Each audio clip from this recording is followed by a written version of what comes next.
L'histoire de l'Andalousie est émaillée de conquêtes et de soumissions. Au 7e siècle, les Arabes foulent le sol andalou.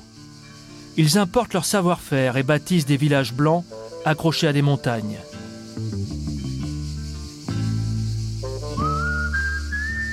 Verer de la Frontera n'a pas beaucoup changé depuis son origine.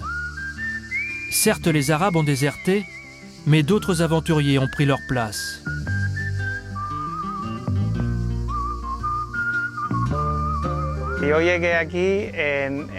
Je suis arrivé en 88 et à cette époque, il n'y avait pas de touristes. Juste 2 ou 3 restaurants et un hôtel, rien de plus. L'aventure pour James consiste d'abord à s'affranchir de son kilt. À 18 ans, il quitte l'Écosse pour une vie de bohème qui le mène jusqu'en Andalousie.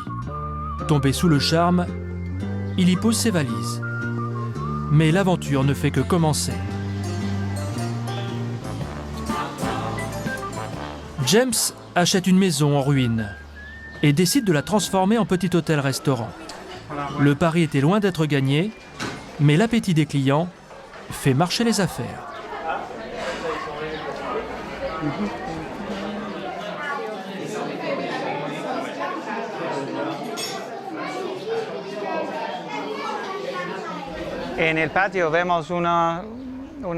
Dans ce patio, on a planté des arbres nous-mêmes. À l'origine, c'était un poulailler. Quand on l'a acheté, il y avait des vieilles bicyclettes, des vieilles machines à laver, des poules en liberté. Donc effectivement, on a pas mal restauré. La petite entreprise de James ne connaît pas la crise. Elle s'agrandit même. James a racheté d'autres maisons mitoyennes qu'il a restaurées, tout en conservant l'esprit d'origine. Pas question par exemple d'installer un ascenseur. L'accès aux chambres se fait par un dédale d'escalier.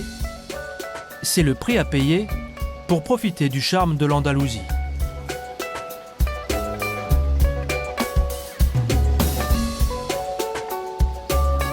Mais sa plus grande fierté, c'est d'avoir conservé l'intérieur de l'une des plus anciennes maisons du village. À l'époque, les Arabes cherchaient à se protéger de la chaleur, et ils avaient leur technique. Quand nous avons acheté cette maison, c'était une ruine. Mais on s'est dit, on ne touche à rien de la partie intérieure, de la partie importante de la maison. On a juste changé le sol, mais le reste, c'est comme avant. Ça a été creusé à la main il y a 1000 ans. Et cette partie-là, ça a 700 ans. Vous voyez la différence de construction ?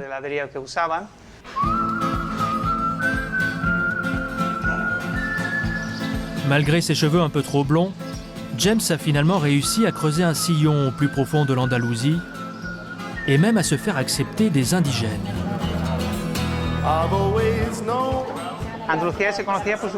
L'Andalousie, on la connaît pour ses plages, pour ses villes touristiques, comme Séville ou Cordoue, mais pas pour l'intérieur de ses terres. Heureusement, ça commence à changer. Avant, James fréquentait les châteaux écossais. Maintenant, il vit un véritable conte des 1001 nuits.